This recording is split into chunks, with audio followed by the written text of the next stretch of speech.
semua, bagaimana kabarnya hari ini? Semoga baik-baik saja ya. Dan kakak ingin mengingatkan bahwa supaya adik-adik sekalian atau anak-anak sekalian tetap mematuhi protokol kesehatan supaya kita terhindar dari wabah COVID-19.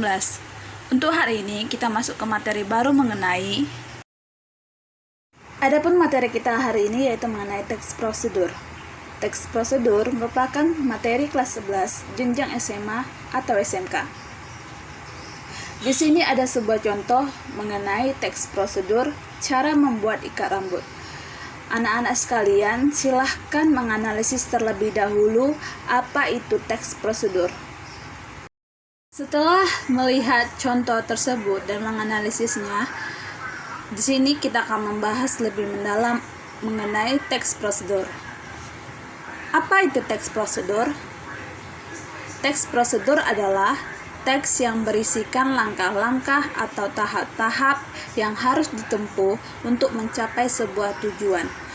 Coba anak-anak sekalian menggarisbawakan yaitu tentang langkah-langkah atau tahap-tahap. Jadi ingat saja, teks prosedur yaitu teks yang berisikan langkah-langkah atau tahap-tahap untuk mencapai sebuah tujuan. Setelah kita mengetahui apa pengertian dari teks prosedur, di sini kita akan membahas mengenai apa sih tujuan teks prosedur. Adapun tujuan dari teks prosedur adalah menunjukkan atau menjelaskan cara mengerjakan sesuatu dengan langkah atau tahapan yang sistematis. Jadi tujuan teks prosedur ini mempermudah orang untuk mengetahui bagaimana cara mengerjakan sesuatu. Unsur teks prosedur, adapun unsurnya yaitu 1. Judul merupakan topik utama untuk menjelaskan tentang teks prosedur yang kamu buat atau tentang kamu baca. Contohnya cara membuat nasi goreng. Pada judul tersebut, pada awal katanya menggunakan huruf kapital, kecuali kata konjungsi, misalnya atau dan. Kita contohkan cara membuat nasi goreng dan kentang goreng. Jadi dannya itu merupakan huruf kecil, tidak menggunakan huruf kapital. Yang kedua ada pendahuluan. Pada pendahuluan merupakan informasi utama atau informasi umum mengenai nasi goreng tersebut. Contohnya, nasi goreng adalah, kamu menjelaskan di sini apa pengertian dari nasi goreng tersebut. Yang ketiga ada bahan atau alat. Pada bahan atau alat ini merupakan bahan apa yang kamu gunakan dalam membuat nasi goreng. Selanjutnya alat merupakan benda pendukung dalam pembuatan nasi goreng.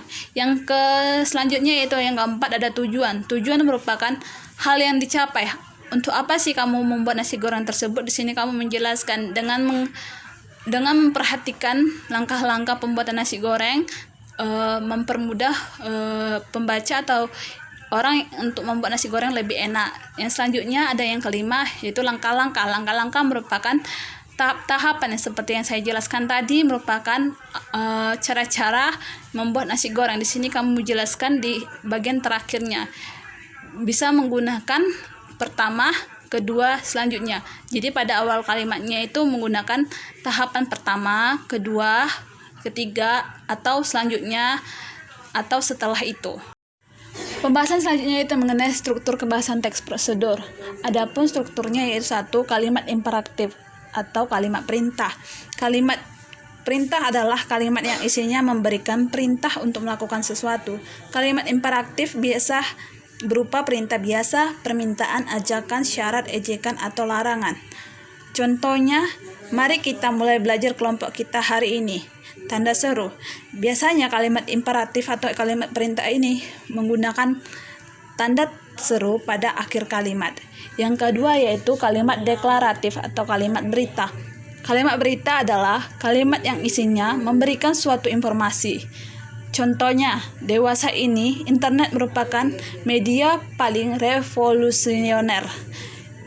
Biasanya kalimat deklaratif ini diakhiri dengan tanda titik. Biasanya juga kalimat berita ini terdapat pada awal paragraf atau informasi umum. Yang ketiga ada kalimat interrogatif atau kalimat tanya. Kalimat integratif atau kalimat tanya merupakan kalimat yang berisikan pertanyaan. Kalimat interrogatif dibagi menjadi dua, kalimat interrogatif total dan kalimat interrogatif parsial. Yang selanjutnya ada menghadirkan partisipan. Partisipan merupakan semua individu yang berperan serta atau ikut adil dalam suatu kegiatan. Contohnya, pengendara motor harus mematuhi peraturan lalu lintas di jalan raya. Jadi partisipan dalam paragraf teks prosedur itu yaitu pengendara motor, orang yang dikenai atau orang yang melakukan. Yang selanjutnya ada menggunakan verbal material dan verbal tingkah laku.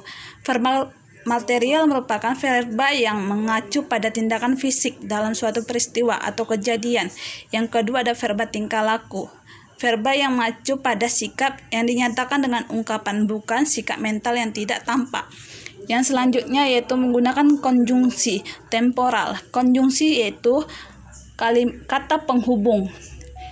Biasanya kata penghubung pada teks prosedur yaitu mengacu pada urutan waktu yang seperti saya jelaskan tadi, yaitu contohnya pertama, kedua, ketiga, selanjutnya, dan setelahnya itu. Jadi nanti jika membuat teks prosedur kamu akan menggunakan kalimat pertama, kedua, ketiga. Pertama, ambilkan sebuah mie instan atau ambilkan nasi putih untuk melakukan cara memasak nasi goreng. Setelah mempelajari pengertian, tujuan, struktur tentang teks prosedur, di sini ada sebuah latihan, 3 soal latihan. Silahkan dikerjakan di buku latihan. Sebelum itu catat terlebih dahulu, lalu kerjakan latihannya. Setelah siap, silahkan fotokan dan kirimkan ke WA saya pribadi. Selamat siang. Jangan lupa untuk subscribe, like, comment, and share YouTube ini ke sosial media kamu. Have a nice day guys. Thank you.